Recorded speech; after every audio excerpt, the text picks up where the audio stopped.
So there's a lot of content out there about ATS. Is there anyone actually reading my resume, or is it just getting picked up or not by some machine?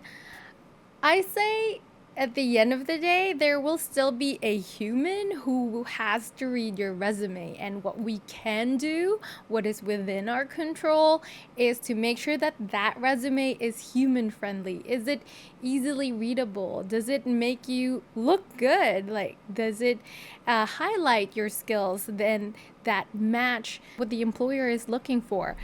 So one way of doing that is avoiding these mistakes. So welcome to day 2 at So You Want to Be Proud Summer Camp Land the Job. For today, we're going to be covering resume not to-dos. The opposite of a checklist. This is a X list, no list. We're going to go over what you should not do when you're writing your resume. So let's go over the chapters for this video. All right, let's get started. So you want to be proud. My name is Frances. I am your camp leader. I also created So You Want to Be Proud as a resource for the production department in film, TV, VFX, and animation. You see me looking through the side, that's because I've got the course material in front of me just to make sure that I cover everything, and I don't forget a topic that is worth sharing. This video is part of a 7-day series where we'll be covering resumes, cover letters, interviews, or anything else that is part of the job search for a production role in the industry.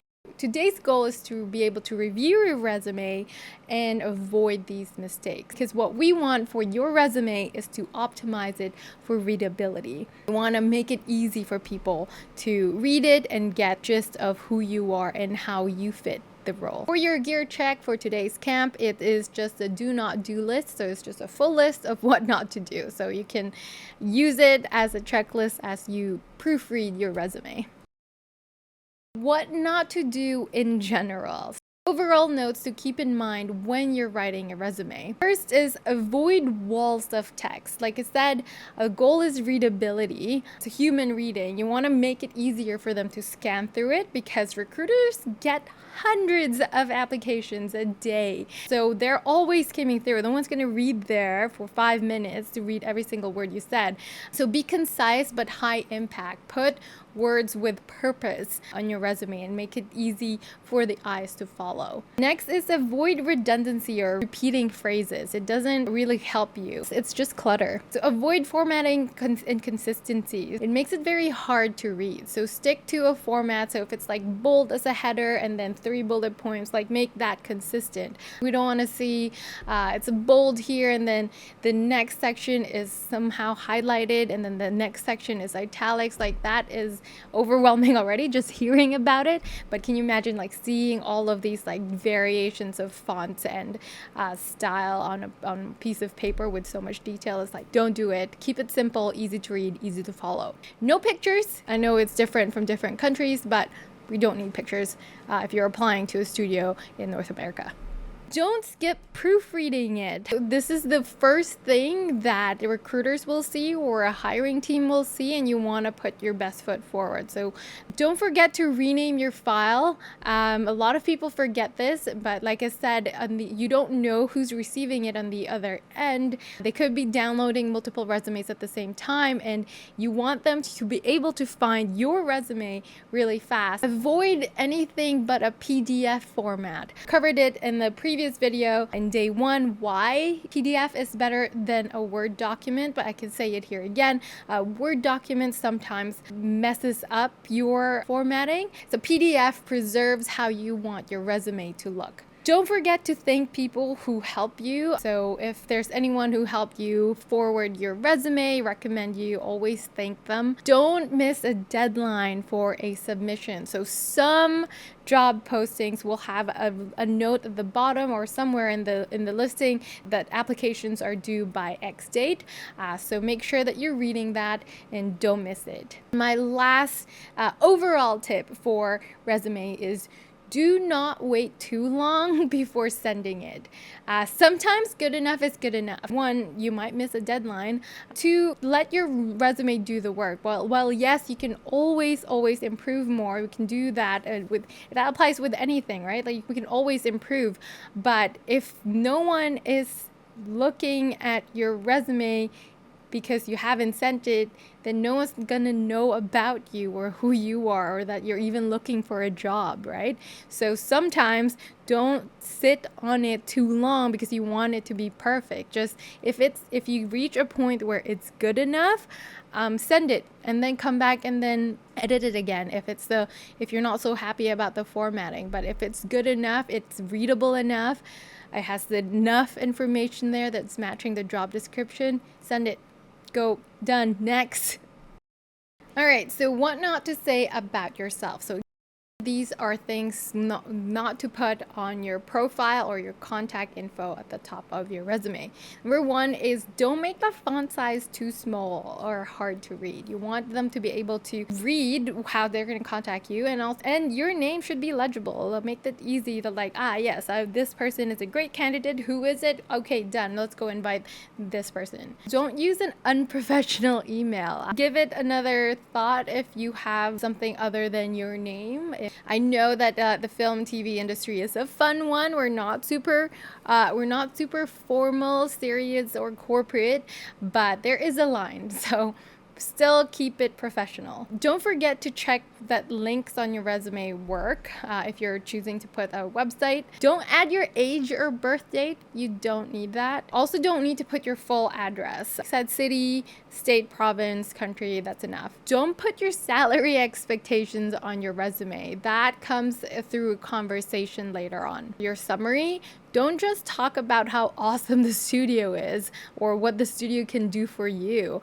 Use it to highlight yourself, highlight your skills, what you bring to the table, so that they are more engaged and interested in reading more and then moving forward through the process of what not to list in your skills and experience. So when it comes to the content, don't forget to add the start and end dates of your experience. Don't need to write length of time per experience. If you have the dates in there, that's kind of redundant. Don't forget to add your previous job title as well and the company name. And if you did work in an industry related job, don't forget to add the show title as well. Don't skip reading the job description. Don't skip tailoring your resume to match the job description. And don't forget to add quantifiable details, like how many episodes did you work on, how big was the team, success rate, all of that.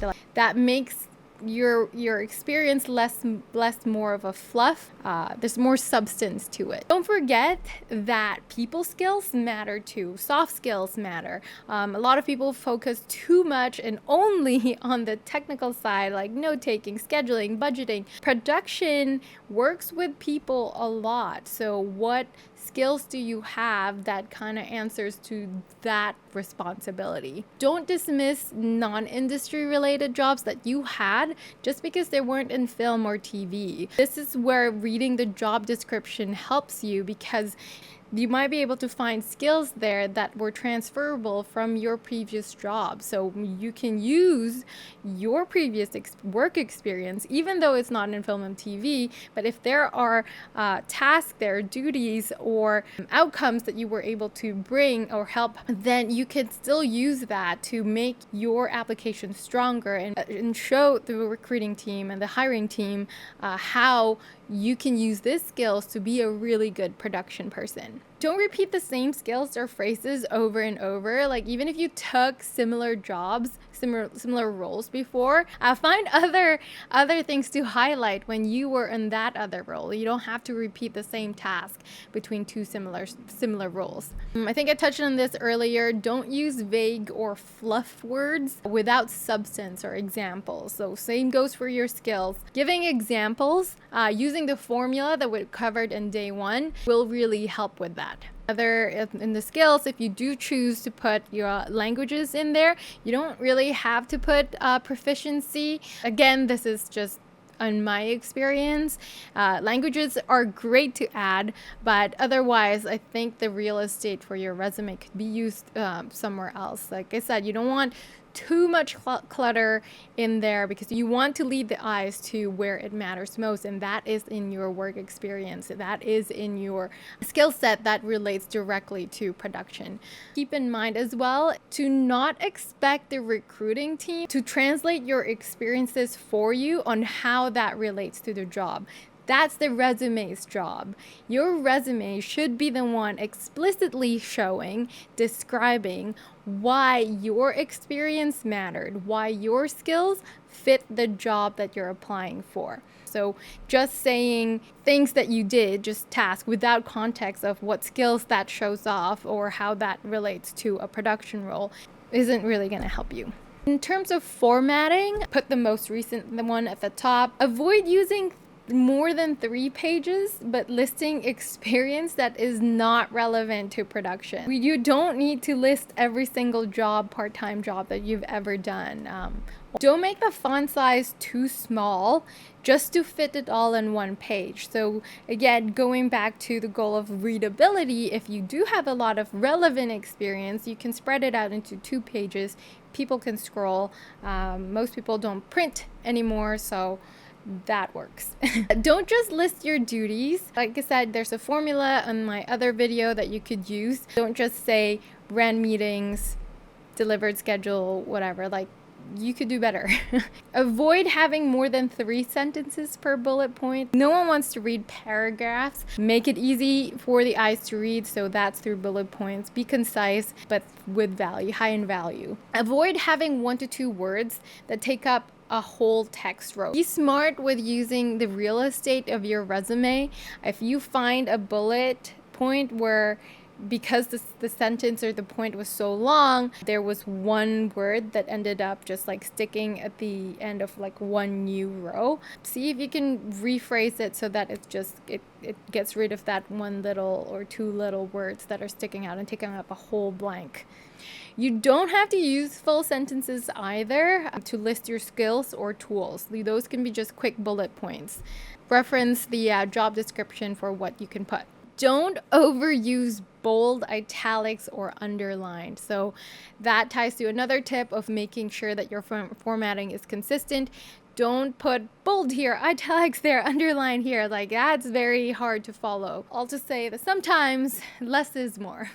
If you go to the course, if you scroll down to the course page, there is a little bar there that says resume repair station. You'll see some examples of how I would tweak a resume excerpt.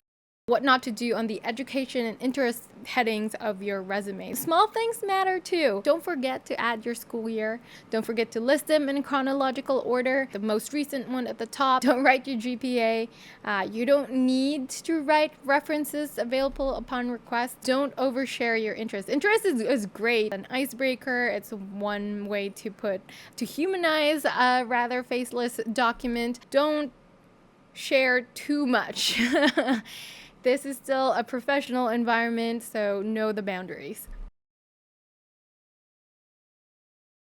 As always, there are prod tips that you can read at the bottom of the course page, but there is one that I will share right now, and that is a survival motto, which is imperfect but in progress. So what I mean is that there's always going to be more to be done, but be careful not to get caught up in an endless loop of redos. If you're just sitting there editing, nobody's seeing your resume. Nobody knows about you. You get nowhere, right? So get it out there, CBB your notes, and send it. Here are the main takeaways for today's video. Make your resume very easy to read. If someone says they don't know where to look, it's time for a major edit. So do proofread it with someone other than yourself and then see what they say. Resumes tell a story, so make the readers envision you in this role. If they're looking for a candidate with these specific skills that you read in the job description,